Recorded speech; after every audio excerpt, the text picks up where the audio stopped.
ऐसा है, लोकसभा के नतीजों में राहुल गांधी जी पहले से अधिक वोटें लेके फेल हुए हैं। फेल तो हुए हैं, लेकिन पहले से थोड़ी ज़्यादा आ गई। इसलिए उनको गलतफहमी हो गई कि वो देश के नेता बन गए हैं और वो बहुत पॉपुलर हैं।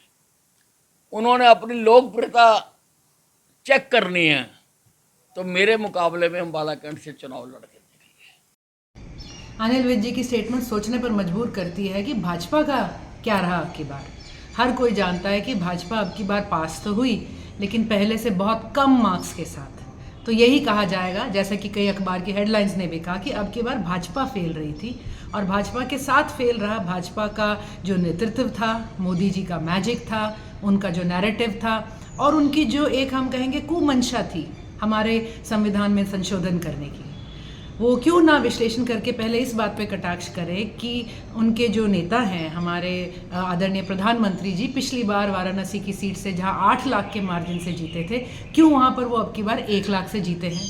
और इतना दूर क्यों जाते हैं अनिल विज जी, अपनी लोकसभा पे ही बता दें कि जहां पिछले 2 लोकसभाओं से इतनी भारी मत से भाजपा जीत रही थी, ऐसा क्यों हुआ कि उनकी उपस्थिति के बावजूद, उनके यहाँ होते हुए, भाजपा जो है 50,000 से हारी है कानूनों में बदलाव करके प्रदेश का चुनाव मुख्यमंत्री का अमेरिकन स्टाइल पर हो सकता है। तो मेरे मुकाबले में चुनाव लड़के देख ले, राहुल गांधी को अपनी लोकप्रियता का पता लग जाएगा।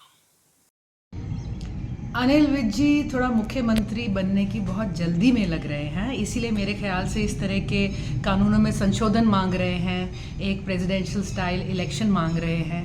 तो हम ये कहेंगे कि इतने संशोधनों की क्या ज़रूरत है। आप सबसे पहले अपनी पार्टी से टिकट तो ले लीजिए कि वो आपको सीएम उम्मीदवार बना भी रहे हैं कि नहीं बना रहे हैं।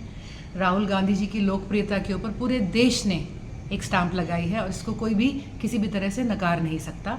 राहुल गांधी जी आज एक ज्वलंत आवाज़ बनकर, जो पूरे भारत की, जो है पूरे देश की, इंडिया की आवाज़ बनकर आज गरज रहे हैं। तो मोदी जी से लेके नीचे तक किसी भी नेता के पास इसका कोई जवाब नहीं रहा है। और मैं समझती हूँ इसीलिए ये विचलित जो है स्टेटमेंट्स कहीं ना कहीं इन सब से आ रही हैं। हम ये कहेंगे कि थोड़ा सा इंतज़ार है, 90 दिनों की बात है। हर नेता की ग्राउंड पे पॉपुलैरिटी का इम्तिहान आने ही वाला है, उसके बाद ये चर्चा हो तो बेहतर रहेगी। देश और दुनिया की तमाम बड़ी खबरों से जुड़े रहने के लिए लाइक करें, सब्सक्राइब करें यूट्यूब पर सच को हिंदी चैनल और बेल आइकन दबाकर पाएं लेटेस्ट अपडेट सबसे पहले।